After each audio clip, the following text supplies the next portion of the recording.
Hello guys! Ayan, buhay OFW. May bisita na naman po kami mamayang gabi. So, ayan guys, malungkot talaga itong bahay ng amo kapag wala po kaming bisita. Almost every other day, minsan nga po araw-araw pa kami may mga bisita. Parang nagiging ano na ito yung bahay ni Madam. Parang nagiging, ano tawag dito?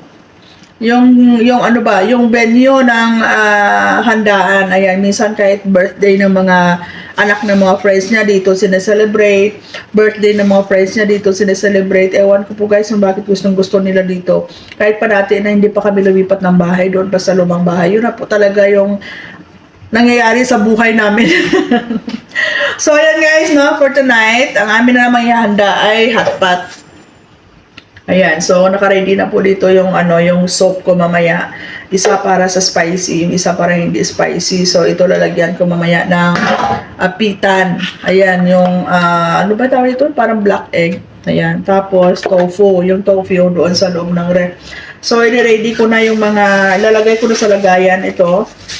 Ilang klase ng balls to guys. So i-separate ko bawat klase. Ayan. So meron ditong ano ba to? Parang isda ayata to guys, fish balls, ayan. Tapos meron po siyang ganito, i-slice ko po yan mamaya. Ayan, iba't ibang klase ng balls. Tapos ito, ito yung set ng, pag bumili ka ng kasi magluluto din kami ng crab mamaya. So pag bumili ka ng crab, sabi ko, may set na siya ng soy sauce, ng dahon, at saka yung ginger tea. Ayan, so ito yung set niya.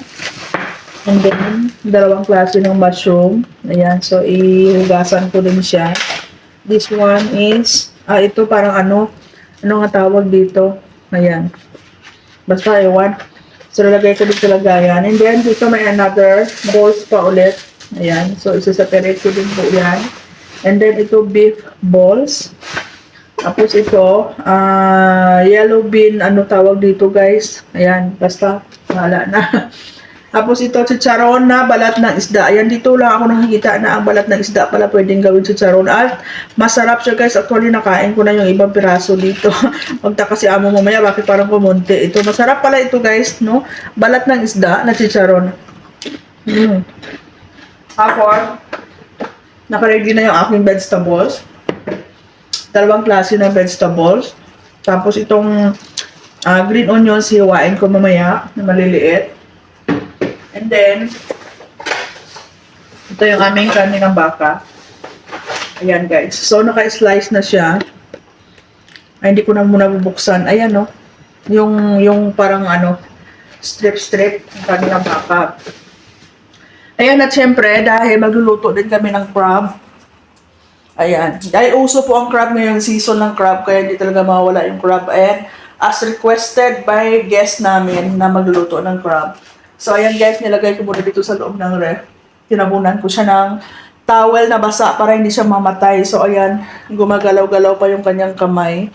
Kasi alive na alive pa siya. Very fresh pa siya.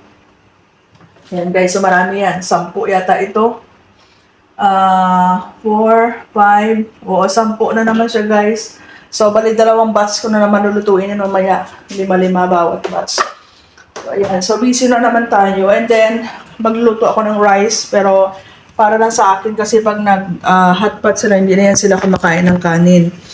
So, ayan guys. So, ang dami kong plato dito kasi bawat klase tagi-isang lagayan. So, ganyan po kadami ang hugasan po nag-hotpot kasi kung gaano kadami yung ingredients, ganoon din kadami yung hugasan mo. Ayan. So, super busy tayo guys. Ayan, and then magkakat pa ako ng fruits mamaya. And then may mga cakes pa yan sila mamaya, magtiti pa yan sila. Tapos may mga wine. Ilalabas ko pa yung yung wine glass. Dito yung aking wine glass sa taas. Ayan, so ilalabas ko pa yan mamaya pag dumating na yung mga bisita. Ayan, minsan magugulat na lang ako. May mga darating, may bit-bit na cake yun pala. Merong mga birthday sa mga friends ni Madam at dito nila inihanda. Ayan. So, maganda, konti lang yung ngayon, yung ito lang yung madali lang naman ito hugasan. Ayan, so ito yung ginger tea ng ayan crab. Ayan guys, so hindi na ako maghiwa ng luya. Ilalaga ko na lang ito mamaya sa tubig. Ayan. So, kailangan pag kumain ng crab, meron talagang ginger tea para iwas cholesterol. Lalo na yung mga binibili niyo ng crab ay sobrang taba talaga, guys. Tapos, ito yung kanyang crab sauce. Ayan. So, isang set na yan. Kasama yung dahon-dahon na nilalagay sa taas ng crab pag ini-steam mo. So, ayan.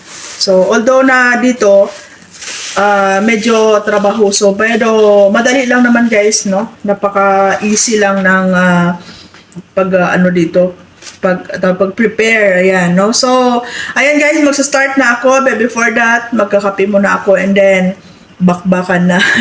So, jayo, ingat! God bless everyone!